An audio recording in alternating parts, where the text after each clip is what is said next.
വിശുദ്ധ ഖുർആനിലെ 18-ാം അധ്യായമായ സൂറത്തുൽ കഹ്ഫിൽ അല്ലാഹു വിവരിക്കുന്ന അതിമനോഹരവും ചിന്തോദ്ദീപകവുമായ ഒരു സംഭവമാണ് അസ്ഹാബുൽ കഹ്ഫ് അഥവാ ഗുഹാവാസികളുടെ ചരിത്രം. സത്യവിശ്വാസം സംരക്ഷിക്കാൻ വേണ്ടി കൊട്ടാരസൗകര്യങ്ങൾ ഉപേക്ഷിച്ചിറങ്ങിയ ഒരു കൂട്ടം യുവാക്കളുടെ കഥയാണിത്. അവർ ആ ഗുഹയിൽ പ്രവേശിച്ചപ്പോൾ അല്ലാഹു അവർക്കുമേൽ ഗാഢനിദ്ര നൽകി. ഇത് വെറുമൊരു ഉറക്കമായിരുന്നില്ല, മറിച്ച് കാലങ്ങളെ അതിജീവിച്ച വലിയൊരു ദൃഷ്ടാന്തമായിരുന്നു. ഏകദേശം 309 വർഷങ്ങൾക്ക് ശേഷമാണ് അവർ ആ ഗുഹയിൽ നിന്ന് ഉണർന്നത്. തങ്ങൾ ഒരു ദിവസമോ അല്ലെങ്കിൽ അതിന്റെ പകുതിയോ മാത്രമാണ് ഉറങ്ങിയതെന്നാണ് അവർ കരുതിയിരുന്നത്. റോമിലെ ഉന്നത കുടുംബങ്ങളിൽപ്പെട്ട ചില യുവാക്കൾക്ക് വളരെക്കാലം ഒരു ഗുഹയിൽ വസിക്കേണ്ടതായി വന്നു. അതിനാൽ അവർ ഗുഹാവാസികൾ എന്ന പേരിൽ വിശ്രുതരായി ഭവിച്ചു. ഈസാ നബിയുടെ അനുയായികളായിരുന്ന ഈ യുവാക്കൾ ആരാധനയിലും ഭക്തിയിലും എത്രയോ ദൃഢതയോടുകൂടി വർത്തിച്ചിരുന്നു. ആദം നബി ഭൂമിയിൽ വന്ന് ഏകദേശം 5800 കൊല്ലം കഴിഞ്ഞപ്പോൾ ഈസാ നബിയുടെ അനുയായികളിൽ വിഗ്രഹാരാധന കടന്നുകൂടി. ക്രിസ്ത്യാനികൾ ഒരു കാലത്ത് ദുർമാർഗത്തിൽ മുഴുകിപ്പോകുകയും അവർക്കിടയിൽ വിഗ്രഹാരാധന പടർന്നുപിടിക്കുകയുമുണ്ടായി. അന്ന് ദഖ്യാനൂസ് എന്നു പേരായ ഒരു രാജാവുണ്ടായിരുന്നു. അയാൾ ജനങ്ങളെ വിഗ്രഹാരാധന ചെയ്യാൻ നിർബന്ധിച്ചു വന്നു. രാജാക്കന്മാരും വിഗ്രഹാരാധനയ്ക്ക് പ്രോത്സാഹനം നൽകി.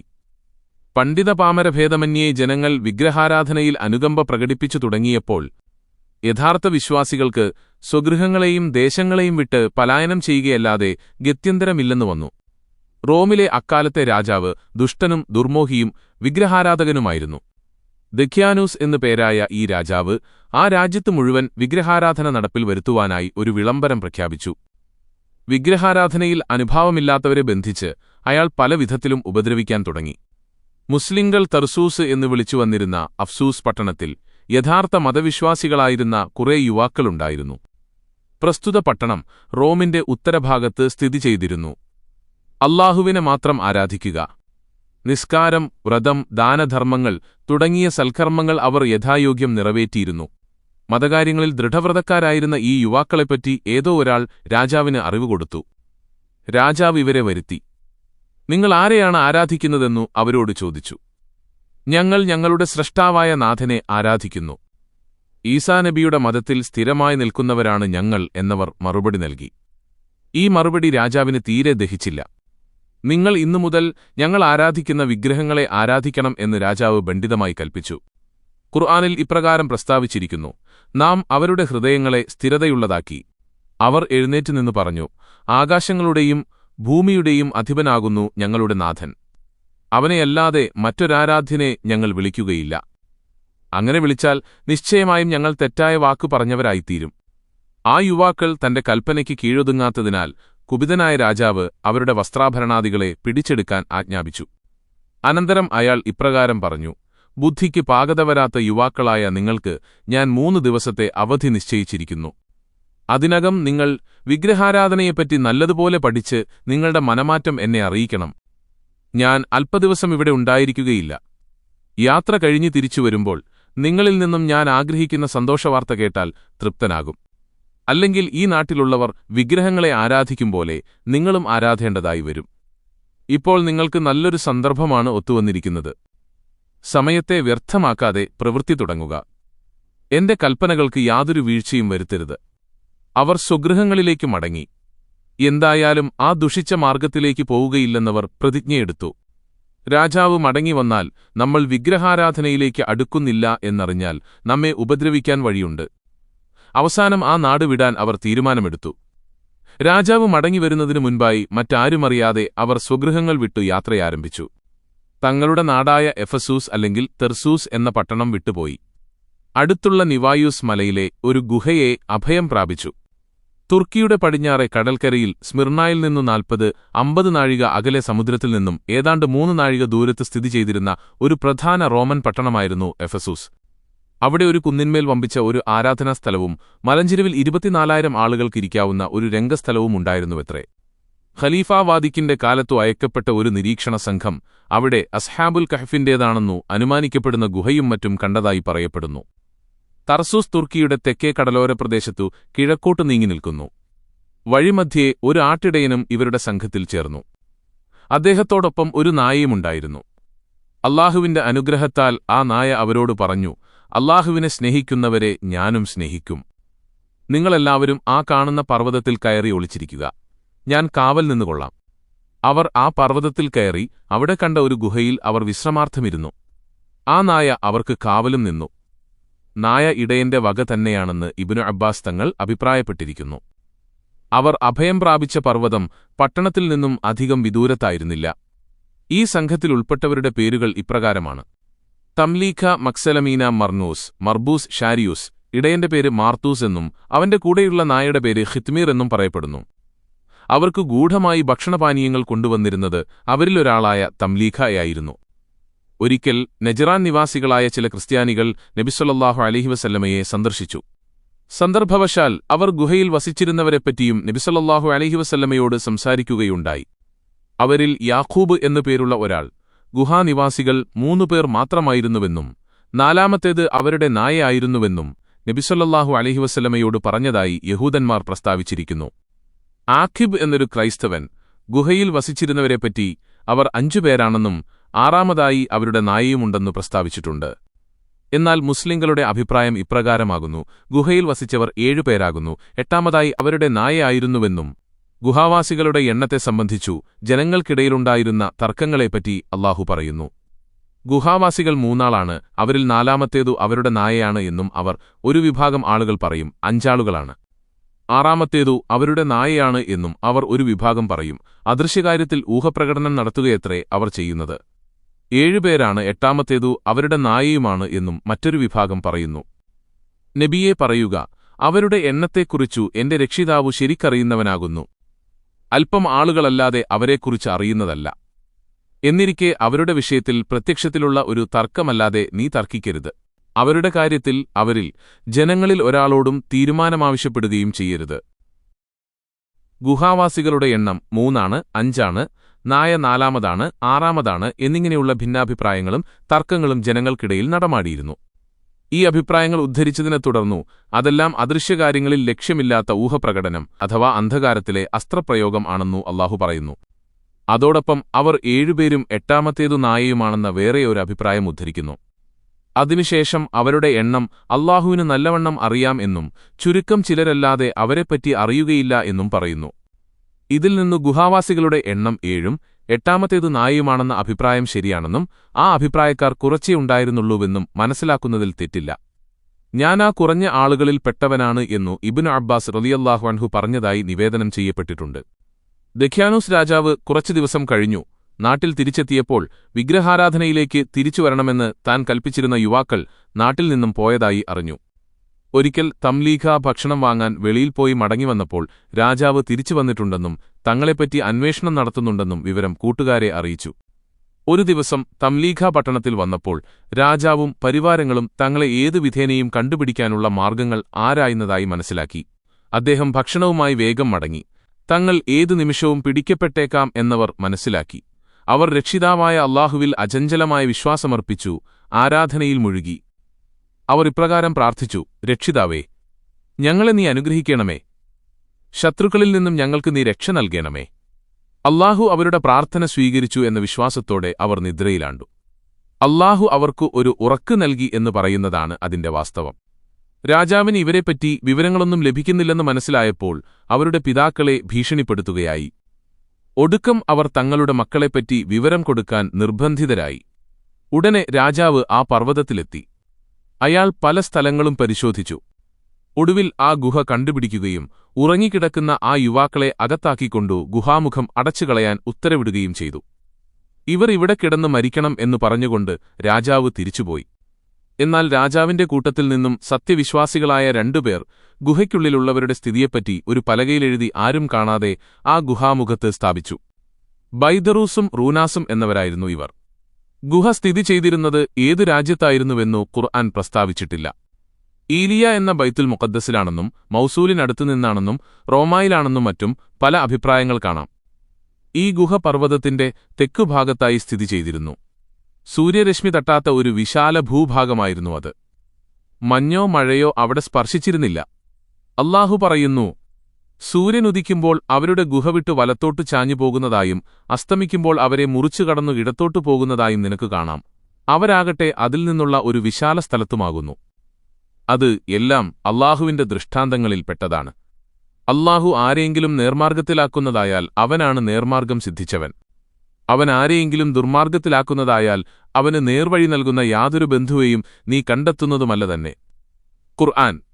സൂര്യൻ രാവിലെ വലത്തോട്ടും വൈകുന്നേരം ഇടത്തോട്ടും തെറ്റിപ്പോകുമെന്നും അങ്ങനെ ഗുഹയിൽ കിടക്കുന്നവരെ വെയിലിന്റെ ശല്യം ബാധിക്കുകയില്ലെന്നും ഈ വചനത്തിൽ നിന്ന് വ്യക്തമാണ്. അപ്പോൾ ഗുഹയുടെ കിടപ്പ് തെക്കുവടക്കായിരിക്കുമെന്നും ഗുഹാമുഖം മിക്കവാറും വടക്കോട്ടായിരിക്കുമെന്നും കരുതുന്നതാകുന്നു. കാരണം മേൽപ്പറഞ്ഞ ഏത് അഭിപ്രായം നാം എടുത്താലും ഭൂമധ്യരേഖയിൽ നിന്ന് ഏകദേശം 30 ഡിഗ്രിയോ അതിലധികമോ വടക്കായിരുന്ന ആ രാജ്യമെന്ന് തീർച്ചയാണ്. സൂര്യനാകട്ടെ വടക്കേ അയനത്തിലും തെക്കേ അയനത്തിലും 23.5 ഡിഗ്രി മാത്രമേ നീങ്ങുകയുള്ളൂ. ഗുഹാമുഖം വടക്കോട്ടല്ലാത്താകുന്ന പക്ഷം പകലിൽ കുറച്ചു സമയമെങ്കിലും വെയിൽ അതിനുള്ളിൽ പ്രവേശിക്കേണ്ടതാണ്. ഏതായാലും ഗുഹയെപ്പറ്റി കൂടുതൽ വല്ലതും അറിയുന്നതിൽ നമുക്ക് വല്ല പ്രത്യേക പ്രയോജനവുമുണ്ടായിരുന്നുവെങ്കിൽ അല്ലാഹു അതെടുത്തു പറയുമായിരുന്നു. അതില്ലാത്ത സ്ഥിതിക്ക് നാം കൂടുതൽ ആരായേണ്ടതില്ല. വല്ലാഹു അഅലം. ഗുഹയിൽ ശുദ്ധവായു യഥേഷ്ടം പ്രവേശിച്ചിരുന്നതിനാൽ നിദ്രയിൽ ലയിച്ചിരുന്നവർക്ക് ശാരീരികമായ അസ്വാസ്ഥ്യങ്ങളൊന്നും സംഭവിച്ചില്ല. അവരുടെ നിദ്ര ഒരു അത്ഭുത രീതിയിലായിരുന്നു. സുഷുപ്തിയിലെന്ന പോലെ അവരുടെ നയനങ്ങൾ വിടർന്നിരുന്നു. 6 മാസത്തിലൊരിക്കൽ അവർ വശം തിരിഞ്ഞു കിടന്നിരുന്നതായി അബൂഹുറൈറ റളിയല്ലാഹു അൻഹു നിവേദനം ചെയ്തിട്ടുണ്ട്. അല്ലാഹു പറയുന്നു, നീ അവരെ കണ്ടിരുന്നുവെങ്കിൽ അവർ ഉണർന്നു കിടക്കുന്നവരാണെന്നു നീ ധരിച്ചുപോകുന്നതാണ്. അവരാകട്ടെ ഉറങ്ങുന്നവരുമാകുന്നു. നാം അവരെ വലത്തോട്ടും ഇടത്തോട്ടും മറിച്ചുകൊണ്ടിരിക്കുകയുമായിരുന്നു. അവരുടെ നായ ഗുഹാമുഖത്തു അതിന്റെ 2 മുഴങ്കൈകളും നീട്ടിവച്ചിരിക്കുകയാണ്. അവരെ നീ എത്തിനോക്കിയിരുന്നുവെങ്കിൽ ഓട്ടി രക്ഷപ്പെടുന്നതിനായി അവരിൽ നിന്നും നീ പിന്തിരിഞ്ഞു പോകുകയും അവർ നിമിത്തം നീ ഭയവിഹ്വലനായിത്തീരുകയും ചെയ്യുമായിരുന്നു. അവർ ഗുഹയിൽ കിടക്കുന്നത് ഒരാൾ നോക്കിക്കാണുന്ന പക്ഷം അവർ ഉണർന്നു കിടക്കുകയാണെന്ന് അയാൾക്ക് തോന്നിപ്പോകുകയും പേടിച്ചോടുകയും ചെയ്തേക്കും. എന്തോ ആവശ്യാർത്ഥം കുറച്ച് യുവാക്കൾ അവിടെ വിശ്രമിക്കുന്നു. ഒരു കൂറ്റൻ നായ പടിവാതുക്കൽ കാവലായുമുണ്ട് എന്ന ഒരു പ്രതീതിയായിരിക്കും അയാൾക്ക് അനുഭവപ്പെടുക. അവരുടെ കർണപുടങ്ങളെ അല്ലാഹു അടച്ചിട്ടുണ്ടെങ്കിലും സാധാരണ ഉറങ്ങിക്കിടക്കുന്നവരിൽ ഉണ്ടാകാറുള്ള മറ്റു യാതൊരു മാറ്റവും അവരിൽ കാണപ്പെടുമായിരുന്നില്ല. ഇടയ്ക്കിടെ അവർ ചരിഞ്ഞും മറിഞ്ഞും കിടക്കുകയും ചെയ്തിരുന്നു. ഗുഹാവാസം ചെയ്ത ശ്വനകന് സ്വർഗ്ഗലബ്ധിയുണ്ടാകുമെന്ന് ഒരു നിവേദനത്തിൽ പറഞ്ഞുകാണുന്നു. മൽദാനിന്റെ പുത്രനായ ഖാലിദാണ് ഈ നിവേദകൻ. മുഹമ്മദ് നബി സല്ലല്ലാഹു അലൈഹി വസല്ലമയുടെ ശരീഅത്ത് പ്രകാരം നായയെ വളർത്തുന്നത് കൃഷിയെയും കന്നുകാലികളെയും സംരക്ഷിക്കുന്നതിനും വേട്ടയ്ക്കും മാത്രമായിട്ടാണെങ്കിൽ അനുവദനീയമാകുന്നു. നായയെ വളർത്തുന്ന വീടുകളിൽ റഹ്മത്തിന്റെ മലക്കുകൾ പ്രവേശിക്കുകയില്ലെന്ന് അബൂതൽഹത്തിന്റെ നിവേദനത്തിൽ പ്രസ്താവിച്ചിട്ടുള്ളത് മേൽപ്പറഞ്ഞ സംഗതികൾക്കായല്ലാതെ നായയെ വളർത്തുന്ന വീടുകളെപ്പറ്റിയാകുന്നു. സ്വഹീഹ് മുസ്ലിമിൽ ഇബ്നു അബ്ബാസ് റളിയല്ലാഹു അൻഹുവിൽ നിന്ന് ഒരു നിവേദനം. ഒരു ദിവസം നബി സല്ലല്ലാഹു അലൈഹി വസല്ലം പ്രഭാതനിസ്കാരം നിർവഹിച്ച ശേഷം ദുഃഖിതനായി ഇരിക്കുന്നത് കണ്ടിട്ട് ഭാര്യയായ മൈമൂന റളിയല്ലാഹു അൻഹ കാരണം തിരക്കി. നബി സല്ലല്ലാഹു അലൈഹി വസല്ലം തങ്ങൾ മറുപടി പറഞ്ഞു, കഴിഞ്ഞ രാത്രി ജിബ്രീൽ അലൈഹിസ്സലാം എന്നെ കാണാമെന്ന് വാഗ്ദത്തം ചെയ്തിരുന്നു. എന്നാൽ അപ്രകാരം വന്നു കണ്ടില്ല. ജിബ്രീൽ അലൈഹിസ്സലാം വാഗ്ദത്തലംഘനം വരുത്തുകയില്ലെന്നുള്ളത് നിശ്ചയമാണ്. ജിബ്രീൽ പുറത്തു വന്നു നോക്കിയിട്ട് തിരിച്ചു പോയിരിക്കണം എന്ന് ഞാൻ കരുതുന്നു. കാരണം രാത്രിയിൽ എന്റെ ഹൃദയത്തിൽ ഒരു പട്ടിക്കുട്ടിയെക്കുറിച്ചുള്ള വിചാരമുണ്ടായിരുന്നതായിരിക്കണം. ഞാൻ കിടന്നിരുന്ന സ്ഥാനത്തിന് താഴെഭാഗത്ത് അത് വന്നു കിടന്നിരുന്നു. ജിബ്രീലിന്റെ വരവിന് അത് തടസ്സമാകുമെന്ന് വിചാരിച്ച് അതിനെ അവിടെ നിന്ന് മാറ്റാൻ ഞാൻ പറഞ്ഞു. ശേഷം അത് കിടന്ന സ്ഥലത്ത് കുറച്ചു വെള്ളം കുടയുകയും ചെയ്തു. പ്രഭാതത്തിൽ ജിബ്രീൽ വന്നപ്പോൾ നിങ്ങൾ രാത്രിയിൽ വരുമെന്ന് വാഗ്ദത്തം ചെയ്തിരുന്നല്ലോ എന്ന് ഞാൻ ചോദിച്ചു. ജിബ്രീലിന്റെ മറുപടി പട്ടിയോ പട്ടിയുടെ രൂപമോ ഉള്ള സ്ഥലങ്ങളിൽ ഞാൻ പ്രവേശിക്കുകയില്ല എന്നായിരുന്നു. ഈ ഹദീസിൽ നിന്നും കൃഷിയുടെ സംരക്ഷണത്തിനായിട്ടല്ലാതെ നായയെ വളർത്തുന്നത് അനുവദനീയമല്ലെന്നു വ്യക്തമാകുന്നു. അബൂഹുറൈറ റളിയല്ലാഹു അൻഹു ഇപ്രകാരം നിവേദനം ചെയ്തിരിക്കുന്നു. മുഹമ്മദ് നബി സല്ലല്ലാഹു അലൈഹി വസല്ലം ഒരിക്കൽ അൻസാരികളിൽപ്പെട്ട ഒരാളിന്റെ വീട്ടിൽ പോയി. അത് കണ്ട മറ്റു ചിലർ ചോദിച്ചു, അങ്ങ് അയാളുടെ വീട്ടിൽ പോകുന്നു, ഞങ്ങളുടെ വീടുകളിൽ വരുന്നില്ല, അത് ഞങ്ങൾ എന്ത് തെറ്റ് ചെയ്തിട്ടാണ്? നബി സല്ലല്ലാഹു അലൈഹി വസല്ലം പറഞ്ഞു, നിങ്ങളുടെ വീടുകളിൽ നായയുള്ളത് കാരണമാണ് ഞാൻ വരാതിരിക്കുന്നത്. അവർ ചോദിച്ചു, അങ്ങയുടെ വീട്ടിൽ പൂച്ചയുണ്ടല്ലോ? നബി സല്ലല്ലാഹു അലൈഹി വസല്ലം അവരുടെ ചോദ്യത്തിന് ഇപ്രകാരം മറുപടി പറഞ്ഞു, പൂച്ചയും പട്ടിയും ഒരുപോലെയല്ല. പട്ടി എപ്പോഴും മലീനതയിലാണ് കഴിയുന്നത്, പൂച്ച അപ്രകാരമല്ല. അതുകൊണ്ടാണ് നായയുള്ള വീടുകളിൽ മലക്കുകൾ പ്രവേശിക്കാതിരിക്കുന്നത്. മലക്കുകളുടെ പ്രകൃതമുള്ള നബിമാരും നായയുള്ള വീട്ടിൽ പ്രവേശിക്കുകയില്ല. ഒരിക്കൽ ഇബ്നു അബ്ബാസ്, മുആവിയ എന്നിവരോടൊപ്പം റോമിലേക്ക് യാത്ര തിരിച്ചു. വഴിമധ്യേ ഈ ഗുഹ കാണുകയുണ്ടായി. ഒന്ന് തുറന്നു നോക്കിയാൽ കൊള്ളാമായിരുന്നു എന്നവർ അഭിപ്രായപ്പെടുകയും ചെയ്തു. ഗുഹയെ തുറക്കുന്നത് വിരോധിച്ചിരിക്കുന്നു എന്ന് ഇബ്നു അബ്ബാസ് പറഞ്ഞു. ആ സ്ഥലം കണ്ടാൽ ഭയമാകും എന്നുള്ളത് ശരിയാണോ എന്ന് പരിശോധിക്കാൻ മുആവിയ ആളുകളെ അയച്ചു. അവർ ഗുഹയുടെ സമീപത്തേക്ക് സമീപിച്ചപ്പോൾ അപ്രതീക്ഷിതമായി ശക്തമായൊരു കാറ്റ് വീശി. എല്ലാവരും ഭയപ്പെട്ട് അവിടെ നിന്നും ഓടിപ്പോയി. കാലം അങ്ങനെ കഴിഞ്ഞു. ദക്യാനൂസിന്റെ ഭരണവും പേരുമെല്ലാം കാലയവനികയ്ക്കുള്ളിൽ മറഞ്ഞുപോയി. അയാളുടെ പ്രതാപവും ഐശ്വര്യവുമെല്ലാം മണ്ണോട് ചേർന്നു. പിന്നീട് ഏകദേശം 300 വർഷങ്ങൾക്ക് ശേഷം ബൈദറൂസ് എന്നു പേരുള്ള ഒരു രാജാവുണ്ടായി. 68 കൊല്ലത്തോളം ഭരണം നടത്തിയ അദ്ദേഹം അല്ലാഹുവിലും പരലോകത്തിലും വിശ്വസിക്കുന്ന ആളായിരുന്നു. പ്രജകളിലാകട്ടെ വിശ്വാസികളും അവിശ്വാസികളുമുണ്ട്. ഒരു ദിവസം അദ്ദേഹത്തിന്റെ രാജസദസ്സിൽ മരിച്ചവരെ വീണ്ടും ജീവിപ്പിക്കാൻ സാധിക്കുമോ എന്ന പ്രശ്നം വാദവിഷയമായി. പണ്ഡിതന്മാർ അതിന്റെ സാധ്യതയെ യുക്തിയുക്തം സമർത്ഥിച്ചിട്ടും രാജാവിന് സംശയം വിട്ടുമാറുന്നില്ല. അങ്ങനെ സാധിക്കില്ല എന്നായിരുന്നു ബൈദറൂസ് രാജാവിന്റെ ദൃഢമായ വിശ്വാസം. ജനങ്ങൾക്ക് പരലോക ജീവിതത്തെക്കുറിച്ച് ബോധമുണ്ടാക്കത്തക്ക ഒരു ദൃഷ്ടാന്തം വെളിപ്പെട്ടു കാണുവാൻ അദ്ദേഹം ആഗ്രഹിക്കുകയും അതിനായി അല്ലാഹുവോട് പ്രാർത്ഥിക്കുകയും ചെയ്തു. അങ്ങനെ അദ്ദേഹത്തിന്റെ ദുആ അല്ലാഹു സ്വീകരിക്കുകയും ഗുഹാനിവാസികളെ ഉണർത്തുകയും ചെയ്തു. അല്ലാഹു പറയുന്നു, അങ്ങനെ കുറേയേറെ വർഷങ്ങൾ ആ ഗുഹയിൽ വെച്ച് നാം അവരുടെ കർണപുടങ്ങളെ അടച്ചു ഉറക്കിക്കളഞ്ഞു. ഒരാട്ടിടയൻ തന്റെ ആടുകൾക്കൊരു താവളം ശരിപ്പെടുത്തേണ്ടെന്ന ആവശ്യാർത്ഥം ആ ഗുഹാമുഖത്ത് ചെന്ന് പഴയ ഭിത്തിക്കെട്ട് പൊളിക്കുകയുണ്ടായി. അപ്പോഴായിരുന്നു ശതവർഷങ്ങളായി ഉറങ്ങിക്കിടന്നിരുന്ന ആ യുവാക്കൾ ഉണർന്നത്. അവർ എഴുന്നേറ്റിരുന്നു പ്രാർത്ഥനാ നമസ്കാരങ്ങൾ നടത്തുകയായി. അവർ ഉണർന്ന ശേഷം അവർ എത്ര നാൾ ഇങ്ങനെ കഴിച്ചുകൂട്ടി എന്നവർ അന്യോന്യം ചോദിക്കുകയുണ്ടായി. ഒരു മുഴുവൻ ദിവസമെന്നും കുറച്ചുനേരമെന്നും മറ്റും പല അഭിപ്രായങ്ങൾ അവർ പറഞ്ഞു. കാരണം രാവിലെയാണ് അവർ അതിനുള്ളിൽ പ്രവേശിച്ചത്. പകലിന്റെ 3-ാം യാമത്തിൽ അവർ ഉണരുകയും ചെയ്തു. അതിനാൽ അവരിൽ ചിലർ ഞങ്ങൾ ഒരു ദിവസം താമസിച്ചു എന്നു പറഞ്ഞു. സൂര്യൻ അസ്തമിച്ചിട്ടില്ലായിരുന്നതിനാൽ കുറച്ചു സമയമേ നമ്മൾ താമസിച്ചിട്ടുള്ളൂ എന്ന് മറ്റു ചിലർ അഭിപ്രായം പറഞ്ഞു. ഇപ്രകാരം അഭിപ്രായങ്ങൾ പുറപ്പെടുവിച്ചവരൊഴികെയുള്ളവർ അവരുടെ നഖങ്ങളും മുടിയും വളർന്നിരിക്കുന്നത് കണ്ട് നാം കുറേക്കാലം ഇവിടെ വസിച്ചിരിക്കണം എന്നുള്ള വിചാരത്തോടുകൂടി നിങ്ങളുടെ റബ്ബ് മാത്രമേ അതിനെപ്പറ്റി അറിയുന്നുള്ളൂ എന്ന് പറഞ്ഞു. അല്ലാഹുവിനറിയാം, ഏതായാലും ഒരാൾ പുറത്തുപോയി നമ്മുടെ കയ്യിലുള്ള വെള്ളിക്കാശു കൊടുത്തു ഭക്ഷണപദാർത്ഥം വാങ്ങിക്കൊണ്ടുവരട്ടെ എന്നായി. പതിവ് പ്രകാരം തംലീഖ തന്നെ പുറപ്പെട്ടു. ദക്യാനൂസ് രാജാവിനെ ഭയന്ന് വളരെ കാത്തും സൂക്ഷിച്ചും കൊണ്ടു അദ്ദേഹം അങ്ങാടിയിൽ വന്നു. വഴിയിൽ വെച്ച് മസീഹിന്റെ ഈസാനബിയുടെ നാമം കേൾക്കുവാൻ ഇടവന്നതിൽ അയാൾക്ക് ആശ്ചര്യം തോന്നി. തനിക്ക് സ്ഥലം മാറിപ്പോയോ, അതോ താൻ സ്വപ്നം കാണുകയാണോ എന്നൊക്കെ അയാൾ സംശയിച്ചുപോയി. എന്നാൽ പട്ടണത്തിന്റെ പ്രവേശനദ്വാരത്തിലെത്തിയതോടുകൂടി ആ സംശയം മാറിയെങ്കിലും ആ സ്ഥലത്തിനും കാര്യമായ വ്യത്യാസങ്ങൾ സംഭവിച്ചിരുന്നതിനാൽ ഈ സ്ഥലമേതാണെന്ന് ഒരാളോട് അദ്ദേഹം ചോദിക്കുകയുണ്ടായി. ഇത് അഫ്സൂസ് പട്ടണമാണെന്ന് അദ്ദേഹം മറുപടി നൽകി. അനന്തരം തംലീഖ ഒരു റൊട്ടിക്കടയിൽ ചെന്ന് റൊട്ടി ആവശ്യപ്പെട്ടു. ഈ അവസരത്തിൽ ആ കടയുടെ മുന്നിൽ നിന്നിരുന്ന 2 പേർ എന്തോ കാര്യത്തിന് ഒരാൾ അല്ലാഹുവിനെക്കൊണ്ടും ഒരാൾ ഈസാനബിയെക്കൊണ്ടും സത്യവാചകം പറയുന്നത് കേട്ടു. അയാൾ റൊട്ടിക്ക് വില കൊടുത്തു പോകാനൊരുങ്ങി. കൂർമ്മബുദ്ധിയായിരുന്ന കച്ചവടക്കാരൻ തംലീഖ കൊടുത്ത നാണയങ്ങൾ തടവി നോക്കിയപ്പോൾ എന്തോ അപാകത തോന്നുകയും മറ്റുള്ളവരെ വിളിച്ചു കാണിക്കുകയും ചെയ്തു. ആ നാണയം അവർക്ക് അപരിചിതമായിരുന്നു. അയാൾ ആശ്ചര്യപ്പെട്ടു. പലരും അത് തിരിച്ചും മറിച്ചും നോക്കി. ഇത് പണ്ടുണ്ടായിരുന്ന ദക്യാനൂസിന്റെ കാലത്തെ നാണയമാണല്ലോ. തനിക്ക് എവിടെ നിന്നാണ് നിക്ഷേപം കിട്ടിയത് എന്ന് അവർ ചോദിച്ചു. ഒരുപക്ഷെ ഖജനാവിൽ നിന്നും ഇദ്ദേഹം മോഷ്ടിച്ചതായിരിക്കാം എന്ന അഭിപ്രായവും അവിടെ വന്നു. പിന്നീട് അവർ അദ്ദേഹത്തെ ആ നാട്ടിലെ ന്യായാധിപന്മാരുടെ അടുക്കൽ കൊണ്ടുപോയി.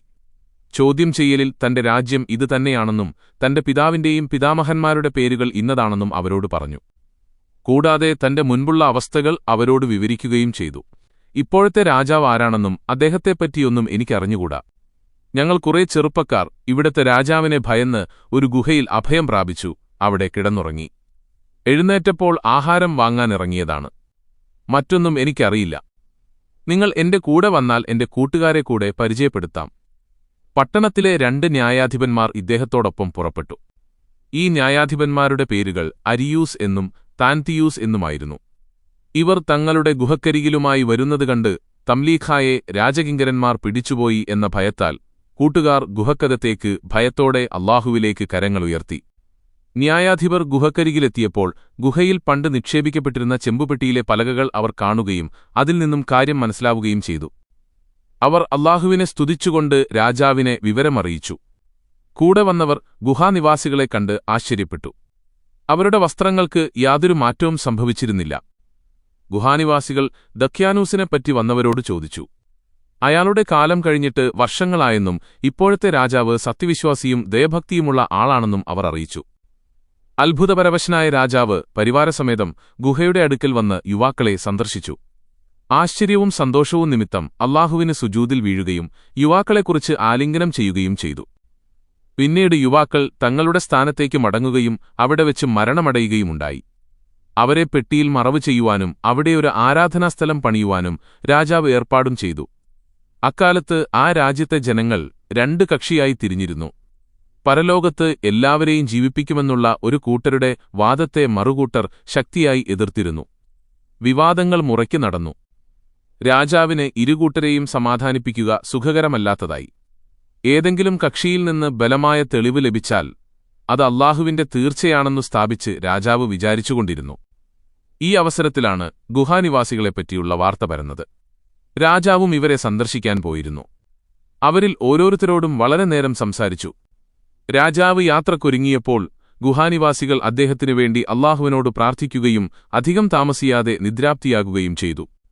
അദ്ദേഹം അവരുടെ ദേഹത്ത് വസ്ത്രങ്ങൾ പുതപ്പിക്കുകയും ഓരോരുത്തരെയും വെള്ളിയും സ്വർണവും കൊണ്ടുള്ള പെട്ടികളിൽ കിടത്തുകയും ചെയ്തിട്ട് രാജാവ് തിരിച്ചു മടങ്ങി. അന്നു രാത്രി ഗുഹാനിവാസികൾ പറയുന്നതായി രാജാവ് സ്വപ്നം കണ്ടു. ഞങ്ങളെ സ്വർണവും വെള്ളിയും കൊണ്ട് സൃഷ്ടിച്ചതല്ല, മണ്ണിൽ നിന്നാണ്. അതിനാൽ ഞങ്ങളെ മണ്ണിൽ തന്നെ കിടത്തുക. രാജാവ് പിറ്റേന്ന് വീണ്ടും ഗുഹയിൽ പ്രവേശിക്കുകയും പെട്ടികളിൽ നിന്നും എടുത്ത് മണ്ണിലേക്ക് കിടത്തുകയും ചെയ്തു. അനന്തരം ആർക്കും ഭയമുണ്ടാക്കുന്ന ഒരു സ്ഥാനമായി അല്ലാഹു അതിനെ മാറ്റി. ജനങ്ങൾ പഴയ തർക്കം തുടർന്നുകൊണ്ടേയിരുന്നു. അല്ലാഹു പറയുന്നു, അല്ലാഹുവിന്റെ വാഗ്ദാനം സത്യമാണെന്നും അന്ത്യസമയത്തിന്റെ കാര്യത്തിൽ യാതൊരു സംശയവുമില്ലെന്നും ജനങ്ങൾ മനസ്സിലാക്കുവാൻ വേണ്ടി നാം അവരെ ഗുഹാവാസികളെ കണ്ടെത്താൻ അപ്രകാരം അവസരം നൽകി. ഗുഹയിൽ വസിച്ചിരുന്നവർ ഏകദൈവമായ അല്ലാഹുവിനെ ആരാധിക്കുന്നവരായിരുന്നു. ഏത് നബിയുടെ ശരീഅത്തിനെ അവർ സ്വീകരിച്ചുവെന്ന് ഖണ്ഡിതമായി പറയാൻ പറ്റുന്ന തെളിവുകളൊന്നും ലഭിച്ചിട്ടില്ല. ചില ചരിത്രഗ്രന്ഥങ്ങളിൽ ഇപ്രകാരം കാണാൻ കഴിയും. അക്കാലത്തുണ്ടായിരുന്ന ഒരു ക്രിസ്തീയ രാജാവും ഒരു ഇസ്ലാം മതവിശ്വാസമുള്ള രാജാവും കൂടിയാണ് തംലീഖായോടൊപ്പം ഗുഹയിൽ പോയത്. ഗുഹയ്ക്ക് സമീപമെത്തിയപ്പോൾ തംലീഖ മുൻകൂട്ടി ഗുഹയിൽ പ്രവേശിച്ചു. 2 പേർ നമ്മെ കാണാൻ വരുന്നുണ്ടെന്നുള്ള വിവരം കൂട്ടുകാരെ അറിയിച്ചു. അപ്പോൾ അവർ ഇങ്ങനെ പ്രാർത്ഥിച്ചു: രക്ഷിതാവേ, ഞങ്ങളെ നീ മരിപ്പിക്കുക, ഞങ്ങളുടെ രഹസ്യം ആരും അറിയാതിരിക്കുമല്ലോ. പ്രാർത്ഥന ഉടൻ സ്വീകരിക്കപ്പെടുകയും ഗുഹയുടെ വാതിൽ സ്വയം അടയുകയും ചെയ്തു. കൂടെ വന്നവർ പ്രസ്തുത ഗുഹയുടെ ഉഭയപാർശ്വങ്ങളിലും തുറന്ന് ഉള്ളിൽ പ്രവേശിക്കാൻ വേണ്ട ശ്രമങ്ങളും നടത്തി. എന്നാൽ ആ പ്രവൃത്തി സാധ്യമല്ലെന്ന് അവർക്ക് ബോധ്യമായി. അങ്ങനെ അവിടെ നിന്നും അവർ പിന്മാറി. ഗുഹാനിവാസികൾ ഏക ഇലാഹിൽ വിശ്വസിച്ചവരായിട്ടാണ് മരണപ്പെട്ടത്. അതിനാൽ ഞാനിവിടെ ഒരു മസ്ജിദ് നിർമ്മിക്കാൻ ഉദ്ദേശിക്കുന്നു എന്ന് ഇസ്ലാം മതവിശ്വാസിയായ രാജാവ് പറഞ്ഞു. ക്രിസ്തീയ രാജാവ് ഇതിനെ എതിർത്തു. അവർ മരണപ്പെട്ടത് ക്രിസ്ത്യാനികളായിട്ടാണ്. അതിനാൽ ഇവിടെ പണിയേണ്ടത് ഒരു ചർച്ചാണ്. ഈ രാജാക്കന്മാരുടെ തർക്കത്തിന്റെ ഫലമായി ഒരു ഘോരസമരം നടന്നു. അതിൽ മുസ്ലിം രാജാവ് വിജയിക്കുകയും ഗുഹയ്ക്കു സമീപം അദ്ദേഹം ഒരു മസ്ജിദ് പണിയുകയും ചെയ്തു. അല്ലാഹു പറയുന്നു, അവർ അന്യോന്യം അവരുടെ ഗുഹാവാസികളുടെ കാര്യത്തിൽ തർക്കിച്ചുകൊണ്ടിരുന്ന സന്ദർഭം ശ്രദ്ധേയമാകുന്നു. അവർ ഒരു വിഭാഗം പറഞ്ഞു, നിങ്ങൾ അവരുടെ മേൽ ഒരു കെട്ടിടം നിർമ്മിക്കുക. അവരുടെ രക്ഷിതാവ് അവരെപ്പറ്റി നല്ലവണ്ണം അറിയുന്നവനത്രേ. അവരുടെ കാര്യത്തിൽ പ്രാബല്യം നേടിയവർ പറഞ്ഞു, നമുക്ക് അവരുടെ മേൽ ഒരു പള്ളി നിർമ്മിക്കുക തന്നെ ചെയ്യാം. ഖുർആൻ. ഭരണവും നാടും എതിരായിട്ടും അവർ വിരലിൽ എണ്ണാവുന്നവർ മാത്രമായിട്ടും അല്ലാഹു അവരെ സംരക്ഷിച്ചു. ഉറങ്ങുന്നിടത്തുവരെ സംരക്ഷണമെന്ന് മാത്രമല്ല, മനസ്സിലെ വിശ്വാസം തന്നെയാണ് റബ്ബിന്റെ സഹായത്തിന്റെ മാനദണ്ഡം.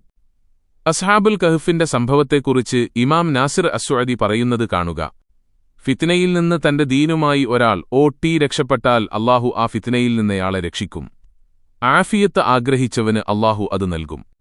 അല്ലാഹുവിലേക്ക് അഭയം തേടിയവന് അവൻ അഭയം നൽകുകയും മറ്റുള്ളവർക്കൊരു മാർഗദർശിയായി അവനെ മാറ്റുകയും ചെയ്യും. അല്ലാഹുവിന്റെ തൃപ്തി ആഗ്രഹിച്ച് അവന്റെ മാർഗത്തിൽ പ്രയാസങ്ങൾ സഹിക്കുന്നവർക്ക് അവരറിയാത്ത രീതിയിൽ അവസാനം പ്രതാപം നൽകും എന്നിങ്ങനെയുള്ള കാര്യങ്ങൾ ഈ കഥയിൽ നിന്ന് നമുക്ക് മനസ്സിലാക്കാൻ കഴിയും. അസ്ഹാബുൽ കഹ്ഫിന്റെ ഗ്രാമം, ഗുഹാവാസികളുടെ പ്രദേശവും അവരൊളിച്ചിരുന്ന ഗുഹയും എവിടെയാണെന്ന് വ്യക്തമായി രേഖപ്പെടുത്തിയിട്ടില്ലെങ്കിലും ചരിത്രവും പശ്ചാത്തലവും സാഹചര്യവുമനുസരിച്ച് സ്ഥലനിർണയത്തിൽ വ്യത്യസ്ത അഭിപ്രായമാണുള്ളത്. ഇങ്ങനെ ചരിത്രവുമായി പൊരുത്തപ്പെടുന്ന സ്ഥലങ്ങളിൽ പ്രസിദ്ധമാണ് അഫ്ഷീൻ പട്ടണം. തുർക്കിയുടെ തലസ്ഥാന നഗരിയായ അങ്കാറയിൽ നിന്ന് 500 കിലോമീറ്റർ അകലെയുള്ള അഫ്ഷീൻ പട്ടണത്തിന്റെ 5 കിലോമീറ്റർ പടിഞ്ഞാറ് ഭാഗമാണ് പ്രസ്തുത ഗുഹ സ്ഥിതി ചെയ്യുന്നത്.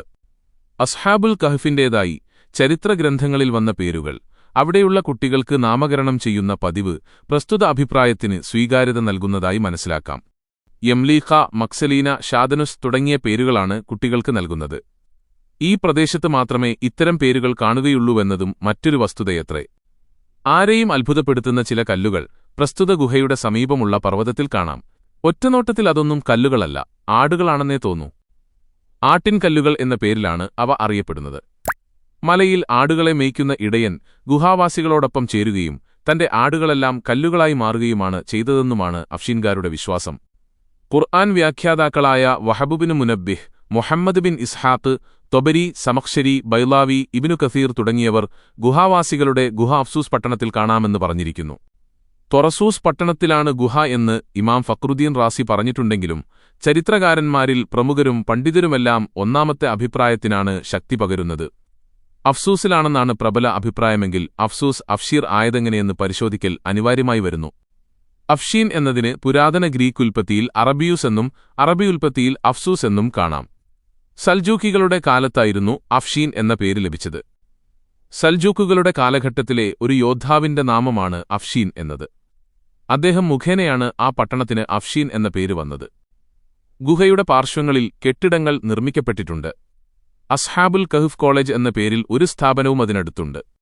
13ാം നൂറ്റാണ്ടിന്റെ മധ്യത്തിൽ സൽജൂക്കി കാലഘട്ടത്തിൽ സുൽത്താൻ ബസീർ ഒന്നാമന്റെ കാലത്ത് മർഈഷിലെ ഗവർണറായിരുന്ന നുസ്രത്തുദ്ദീൻ ഹസൻ ബക്കിന്റെ ഭരണകാലത്താണ് ഇതിന്റെ ചില ഭാഗങ്ങൾ നിർമ്മിക്കപ്പെട്ടത്.